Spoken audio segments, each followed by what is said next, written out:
আজ আমরা বানিয়ে নিলাম সুজি পকেটস। এটা দারুণ লাগে খেতে, দেখতে যতটা সুন্দর, খেতে অসাধারণ। আপনারা বাচ্চাদেরকে এটা টিফিনে বানিয়ে দিতে পারেন কিংবা নিজেরাও ব্রেকফাস্টে খেতে পারেন। তা চলুন রেসিপিটা শুরু করি। প্রথমে আমি 1 কাপ সুজি নিয়ে নেব, আর তাতে আমি 1/2 কাপ জল দেব আর 1/2 কাপ দই দেব। 1 কাপ সুজিতে 1/2 কাপ জল, 1/2 কাপ দই। আচ্ছা, জলটা আমি দেখে নেব, যদি লাগে পরে আমি জল আবার অ্যাড করব। আগে আমি সুজি, দই, জল ভালো করে মিশিয়ে নিই। মিশিয়ে নেওয়ার পর আমি আধা ঘন্টার জন্য ঢাকা দিয়ে আগে রেখে দেব। তারপরে আধা ঘন্টা অবশ্যই রাখতে হবে, আর যদি আপনাদের কাছে সময় একদমই না থাকে আপনারা 10 মিনিটের জন্য রাখবেন, কারণ সুজিটা ফোলা খুব জরুরি। আচ্ছা, এটাকে ভালো করে আমি মিশিয়ে নিলাম, মিশিয়ে ঢাকা দিয়ে দেখুন আমি আধা ঘন্টার জন্য রেখে দিলাম। আচ্ছা, এবার আমি ঢাকনা সরিয়ে আমি দেখুন অনেকটা ফুলে গেছে। আচ্ছা, এটা ভালো করে আমি আগে মিশিয়ে নেব 2 থেকে 3 মিনিট। অনেকটা ঘন হয়ে গেছে, এতে কিন্তু একটু জল লাগবে। আমি প্রথমে 1/2 কাপ জল দিয়েছি, 1/2 কাপ দই দিয়েছি, এতে আমি আবার 1/2 কাপ জল দিয়ে দেব। আচ্ছা, এবার আমি মিক্সারে দিয়ে দেব আর ফাইন পেস্ট করে নেব। জলটা কিন্তু যদি লাগে আর একটু দিতে হবে, আগে ফাইন পেস্ট করে নিই। আচ্ছা, এবার আমি ফাইন পেস্ট করে নেব।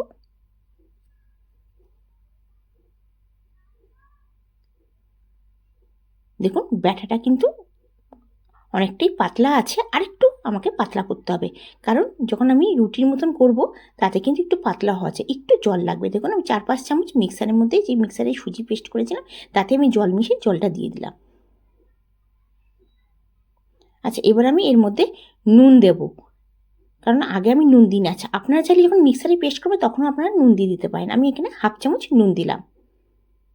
ভালো করে এটাকে মিশিয়ে নেব 2 থেকে 3 মিনিট। দেখুন ব্যাটাটা দেখুন একটুখানি ব্যাটারটা পাতলা হবে, খুব একটা ঘন হবে না। ঘন হলে কিন্তু আমরা রুটির মতন করলে একটু মোটা মোটা হবে, দেখতে ভাল লাগবে না, খেতেও ভাল লাগবে না, সফটনেস হবে না। যত পাতলা হবে তত ভালো লাগবে খেতে। দেখুন ব্যাটারটা কিন্তু অনেকটাই পাতলা হবে। দেখুন এটাকে ভালো করে মিশিয়ে নেব। এবার আমি ননস্টিক তাওয়া বসিয়ে দেবো গ্যাসের মধ্যে। 2 চামচ তেল দিয়ে দেব, কারণ আমি এর ভেতরে স্টাফিং দেব, আলু স্টাফিং। আপনারা আলুর জায়গায় পনিরের স্টাফিংও দিতে পারেন। প্রথমে আমি একটা ছোটো সাইজের পেঁয়াজ কুচিয়ে নিয়েছি, পেঁয়াজটা দিয়ে দেবো। পেঁয়াজটা 2 থেকে 3 মিনিট মিডিয়াম ফ্লেমে আগে ফ্রাই করে নেব, একটু কাঁচা ভাবটা চলে যাওয়া পর্যন্ত।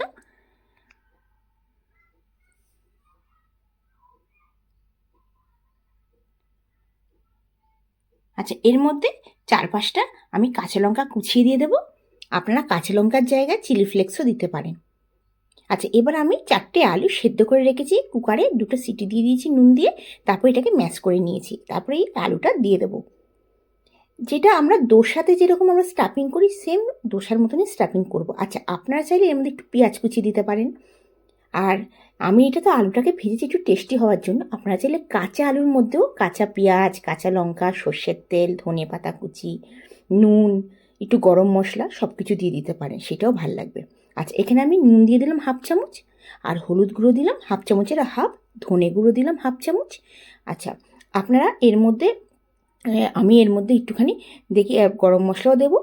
আগে এটাকে ভালো করে মিশিয়ে নিই। আচ্ছা, আপনারা এর মধ্যে একটুখানি বাদাম ভাজাও দিতে পারেন, যে মুংফলি হয় না, সেই বাদামটা একটুখানি ভেজে নিলেন 1 মুঠো, সেটাও দিতে পারেন। খেতে কিন্তু দারুণ লাগবে, যেটা আমরা সিঙ্গারাতে দিই, খেতে কিন্তু খুব সুন্দর লাগে। চাইলে বাদাম ভাজাও দিতে পারেন। দেখুন 3 থেকে 4 মিনিটের মধ্যে এই আলুর স্টাফিংটা হয়ে যাবে, ভীষণ ইজি। আলুটা ভাজলে কী হবে, একটু টেস্ট হয়। কিন্তু অনেক সময় অনেকেই আবার কী করে, যে একই রকমের অনেক সময় আলু ভেজে আমরা দিই, আলুটাকে সেদ্ধ করেও সেটাকে কাঁচা সমস্ত কিছু দিয়ে বানালেও কিন্তু ভাল লাগে। আমি বেশিরভাগ আলুর পরোটা করি, আমি কিন্তু সেইভাবে বানাই, খেতে কিন্তু খুব ভাল লাগে। আচ্ছা, ওতে কিন্তু ধনে পাতা কুচি মাস্ট, আলু সেদ্ধ করে যেটা দেবেন। এতে ধনে পাতা কুচিটা ছিল না, কিন্তু অবশ্যই আপনারা ধনে পাতা যদি থাকে অবশ্যই ধনে পাতা দেবেন। ধনে পাতা দিলে কিন্তু যেই ননস্টিকেতে আমি আলুটা বানালাম তাতেই আমি কি করলাম, তেল দিয়ে দিলাম, একটু করে তেল দিলাম 1 চামচ, দিয়ে তেলটা দিয়ে ভালো করে টিস্যু পেপার দিয়ে মুছে নিলাম। নিয়ে এবার 1 হাতা আমি ব্যাটারটা দিয়ে দিলাম, সুজির ব্যাটারটা। এই সুজির ব্যাটারটা দিয়ে 2 থেকে 3 মিনিট লো টু মিডিয়াম ফ্লেমে আমি রেখে দেবো। তারপর আস্তে করে আমি তুলে নেব। একটু সাবধানে তুলতে হবে, কারণ জিনিসটা পাতলা, অনেক সময় ভেঙে যাওয়ার একটা ইয়ে আছে, তো ওই জন্য অনেক সাবধানে তুলে নেবেন। দেখুন আর সেম প্রসেসে আমি আবার 1 চামচ তেল দিয়ে দেবো। আমি সর্ষের তেল ইউজ করেছি, আপনারা চাইলে রিফাইন অয়েল দিতে পারেন। 1 হাতা আমি দিয়ে দেবো, 2 হাতা আমি দিয়ে দিলাম। আমার ফ্রাই প্যানটা একটু বড়। আপনারা অবশ্যই বানিয়ে দেখবেন, খেতে কিন্তু অসাধারণ লাগে। এই আলুর স্টাফিংটার জন্য খেতে দারুণ লাগে। আচ্ছা, আপনারা আলুর বদলে আলুটা সেদ্ধ না করে আপনারা পেঁয়াজ কুচি দিতে পারেন। বেশি করে পেঁয়াজ, 4-5টা পেঁয়াজ একটু ভেজে নিলেন, তাতে পেঁয়াজ টমেটো দিয়ে দিলেন, কাঁচা লঙ্কা দিয়ে দিলেন, সেইটাও কিন্তু করতে পারেন। শুধু পেঁয়াজের স্টাফিং, ওইটাও খেতে ভালো লাগে। দেখুন আলুটাকে আমি ঠান্ডা হয়ে গেছে, একটু হাত দিয়ে আমি ভালো করে মেখে নিয়েছি। এবার এর মধ্যে আমি ভরে নেব। ওদিকে ননস্টিকেতে হচ্ছে, আমি ততক্ষণ এটা একটুখানি ভরে নিই। এটা কি একটুখানি সময় লাগে, সকালবেলা তাড়াহুড়োতে বানাতে একটু সময় লাগে। আপনারা যদি আগের দিনকে আলুটাকে সেদ্ধ করে রেখে দেন আর ওইটাকে পুরো সব কিছু মানে ভেজে টেজে রেখে দিলেন, তাহলে এটা কিন্তু খুবই ইজি, সকালবেলা ফটাফট এটা বানানো যায়। আপনারা নিজেরাও খেতে পারেন আর বাচ্চাদেরকেও টিফিনে দিতে পারেন, কলেজে স্কুলে যে কোনো বাচ্চাকে দিতে পারেন, নিজেরাও টিফিনে নিতে পারেন। আর এইটা অনেকক্ষণ পর্যন্ত সফট থাকে, খেতে কিন্তু দারুণ। আমি এর আগেও এই সুজির রেসিপিটা দিয়েছি, কিন্তু ওইটা আমি তাওয়াতে ভেজে দিয়েছি। আজকে কিন্তু আমি তাওয়াতে ভাজবো না। আজকে আমি কী করবো, যে স্যান্ডউইচ মেকার আছে তার মধ্যে আমি দিয়ে এটাকে ফ্রাই করে নেব। আমি দু রকমভাবে আপনাদের দেখাবো, মানে সেই ভিডিওটা আপনারা দেখে নেবেন। সেইটাতেও আমি ননস্টিক তাওয়াতে এটা মানে ফোল্ড করার পর আমি ভেজে নিয়েছি। আর আজকে আর এটা ভাজবো না, আমি এটা একদম কম তেলে, দেখুন এরকম করে ফোল্ড করে নিলাম, একদম কম তেলে আমি স্যান্ডউইচ মেকারে দিয়ে দেবো। যাদের স্যান্ডউইচ মেকার আছে তারা এটা দিয়ে দিতে পারেন। ভাজতে গেলে একটু সময় যায়, এটা ফটাফট দিয়ে দিতে পারে।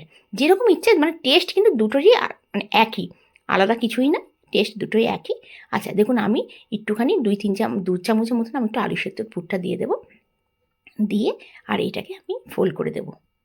খেতে কিন্তু অপূর্ব লাগে। এই মানে ভাবতেই পারবে না এটা সুজি দিয়ে বানা, অনেকে ভাববে এটা ময়দা দিয়ে বানিয়েছে। খেতে দারুণ লাগে। আমার ধনেপাতাটা ছিল না বলে আমি দিতে পারলাম না, ধনেপাতা দিলে বেশি টেস্ট হতো। আচ্ছা, আমি এই দুটো ফোল্ড করে নিলাম। এবার আমি স্যান্ডউইচ মেকারটা নিয়ে আপনাদের দেখাবো।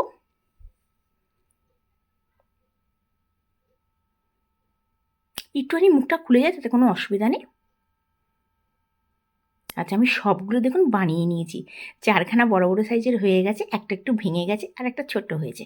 আচ্ছা দেখুন, আমি স্যান্ডউইচ মেকারে একটুখানি ঘি দিয়ে দিয়েছি, দুদিকে ঘিটা দিয়ে দিয়েছি। দেখুন আপনারা চাইলে কিন্তু এই ফ্রাই প্যানে কিন্তু ভেজে নিতে পারেন, একটু 2 চামচ তেল দিয়ে কিংবা ঘি দিয়ে ভেজে নিতে পারেন। আমি আগে রেসিপিটা এরকম ভেজে মানে দেখিয়েছি আপনাদের, আপনারা দেখবেন আমার ভিডিওগুলোর মধ্যে।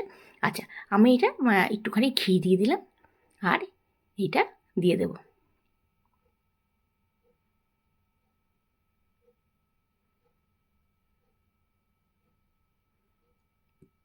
এবার আমি একটুখানি উপরে দিয়ে দিলাম ঘি। এবার স্যান্ডউইচ মেকারটা বন্ধ করে দেব। 2 মিনিটের জন্য আমি রেখে দেব। 2 মিনিট পরে ফিরে আসছি। দেখুন হয়ে গেছে। এবার আপনাদের দেখাবো।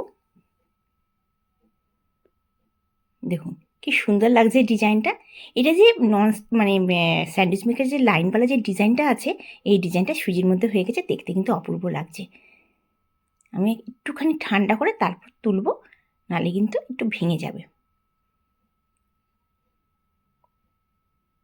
আমরা ঝটপট আমরা তৈরি করে ফেললাম সুজির রেসিপি। এটার নাম আপনারা কী দেবেন আমাকে জানাবেন। আমি সুজি পকেট আলু দিয়ে দিয়েছি, খেতে কিন্তু অসাধারণ লাগে। আপনারা কোনো লোকজন এলেও ফটাফট এটা বানিয়ে খেতে পারেন। দেখুন কি সুন্দর লাগছে। অবশ্যই একটুখানি উপর থেকে ঘি দিয়ে দেবেন, তাতে দেখতেও ভালো লাগবে আর খেতেও ভীষণ ক্রিস্পিপন হবে। আপনাদের আজকের ভিডিওটা কেমন লাগলো আমাকে অবশ্যই জানাবেন। যদি ভালো লেগে থাকে নিজেরা ঘরে বানিয়ে খাবেন, বাচ্চাদের দেবেন আর কমেন্টসে আমাকে জানাবেন ভালো হয়েছে কিনা। যদি আমার চ্যানেলকে এখনও পর্যন্ত সাবস্ক্রাইব না করে থাকেন, অবশ্যই সাবস্ক্রাইব করার অনুরোধ রইল। আপনারা আমার পাশে থাকবেন। আপনারা আমাকে সুন্দর সুন্দর কমেন্টস করছেন, তার জন্য অসংখ্য ধন্যবাদ। যারা আমার চ্যানেলকে সাবস্ক্রাইব করেছেন তাদেরকে ধন্যবাদ। আপনারা আমার ভিডিওটা কোথা থেকে দেখছেন জানাবেন, জানালে ভীষণ আমার ভালো লাগবে। দেখুন আমি ফটাফট বানিয়ে ফেললাম সুজি পকেটস। একবার অবশ্যই বানিয়ে দেখবেন, খেতে কিন্তু দারুণ লাগে। আবার আসবো নতুন দিনে নতুন ভিডিও নিয়ে। আপনারা ভালো থাকবেন, সুস্থ থাকবেন এই কামনা করে আজকে ভিডিওটা শেষ করছি। Bye bye.